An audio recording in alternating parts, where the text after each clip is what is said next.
So you constantly, like, information is bombarded on you all the time. And the book is great because you just put away your phone, focus on one topic, on a book, or whatever it is. I think that's where people will say, well, that I'm happy, that this is great. And we need that, I think.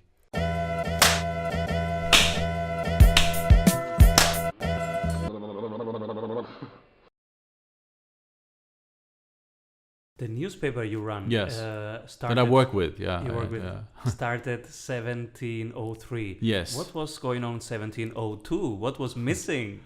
Well, there were newspapers even before, but I think what happened was that you had suddenly the beginning, let's say, of a bourgeoisie. Of course, it was a very expensive, by the way, newspaper. I think we think that about 20 people were sharing it in the cafes and bars and what had that time you already had, because it was very expensive. I mean, paper was expensive, printing was expensive. But I think it started that you had a significant amount of people who could read. That was important, of course. One could say maybe went back also to Martin Luther and Protestantism, but let's not go too much back into history. But anyway, what happened was suddenly you have people who want to be informed. And the newspaper was out there and informed people. And by the way, it was almost, they had segments were like Facebook, for instance, like a status report, like very popular. At least that's what our historian says in the newspaper. Andrea, she says that they had reports of who came into Vienna, because on the city wall you had people, okay, you come in, you get registered. And we printed, of course, forebears, they printed these registers, so you knew, okay, the Duke of such and such, oh, he came to Vienna. And sometimes they even had in which hotel he would reside, in which hostel, or even maybe sometimes in a palais or something. So you knew, okay, he's here, and then you went there because you have a proposal, you want to sell something, you want to buy something, you want to discuss with him some dealings. So that's how things went at that time. So you could even say there were, at that time, the newspaper was partly Facebook, where people had status report. You know the status reports. Yes, I'm here.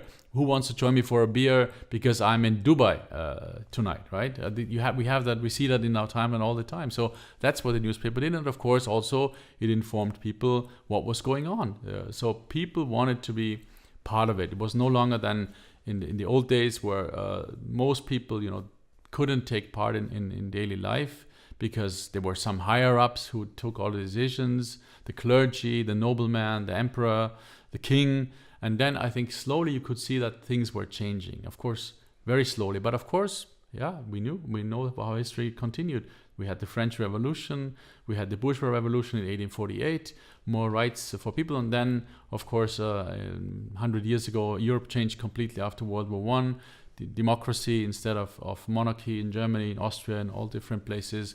And that's how history progresses. And now everybody who has a phone has access to society, basically, can evolve. Everybody has access to, if you want to be an informed citizen, it's the best time ever. Because how can I be an informed citizen in this time of big data, where I have too much options? Yes.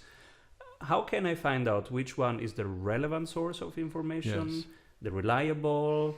I think a lot of our viewers will know the book from Daniel Kahnemann, Slow and Fast Thinking.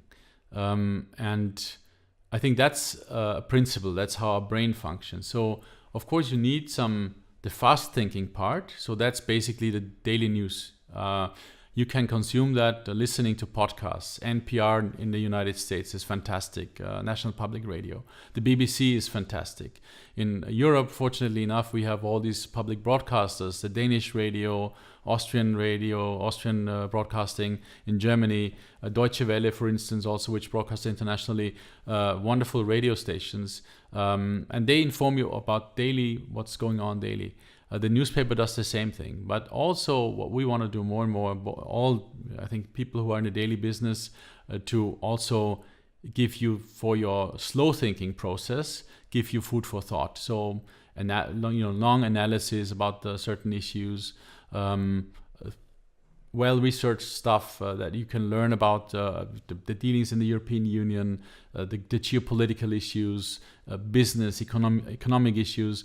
And I think for that also, No, you need the newspapers, you need the radio shows. Some of them have like much deeper, go much deeper than just the daily news. But also publications like in the United States, for instance, the New Yorker is quite good, and a lot of people read it. The New York Review of Books, you have the London Review of Books, you have all these like intellectual magazines, and I have a subscription to many of those, even to Vanity Fair, which is like a lifestyle, fashion, whatever magazine it is, but they have great political reporting, and it's cheap on the iPad. So I think you have a lot of access, and I wish I could read all there is. The Atlantic Monthly, I mean, you have the monthlies, you have a Foreign Affairs magazine, Foreign Policy magazine. There is so much stuff out that's worth reading. I wish my day had 48 hours.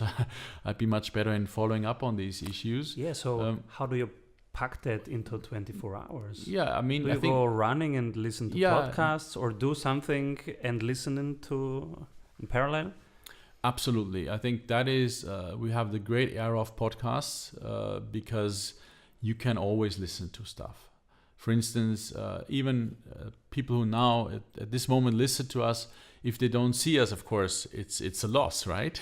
But most are in their car and hear us in the podcast. Yeah, they hear us maybe on the bicycle, in the car, on the way to work, in the subway, just doing stuff. Maybe, for instance, cleaning the kitchen.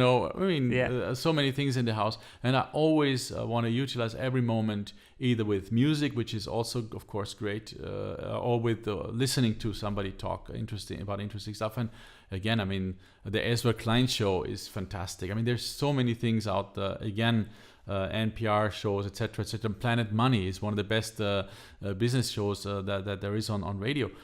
Yeah, I think you can fill every minute with gathering information, and very often in these podcasts you get good kind of food for thought. What book should I read?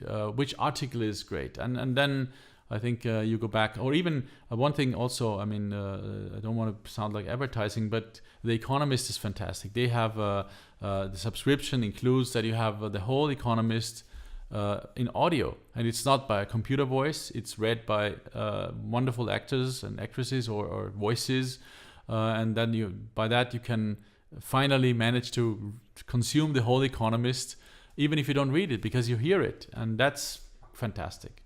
What is a typical day for you in terms of selecting information and processing it? Let's say on a good ideal day, I would wake up in the morning, go to the gym, and there already I have 1 hour of basically listening to stuff, and that's usually mostly the daily news. So when I go to the office, then I'll check the agencies, Reuters, the Austrian Press Agency, Deutsche Press Agency, etc., AFP, French Agence France Presse, and I'll have to see, of course, working in a newspaper, what's going on today. Like that's kind of the daily business, what's on the agenda, what happened, and what's going to happen. And for that is kind of the planning for the day, what's going on in the newspaper. Then, of course, this continues, and you have to be up, on your toes all the time until you finally go home.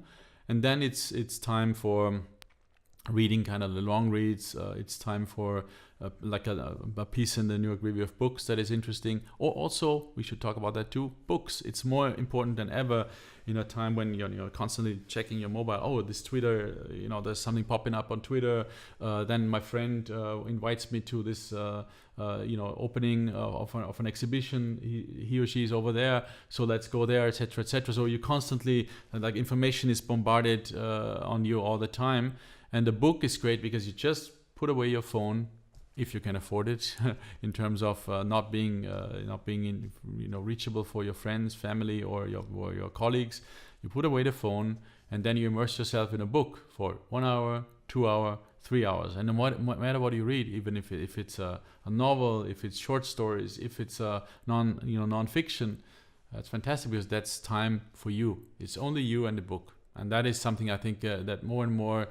I think we should learn to be monks again. And sometimes I think, how could they do it, to be in the little, in the monastery or something and focus on whatever they did, probably on God, right? So that is something I think that if you tell people like, I give you space, like you have 3 hours just for yourself, you focus on one topic, on a book, or whatever it is, I think that's where people will say, well, that I'm happy, that this is great. And we need that, I think.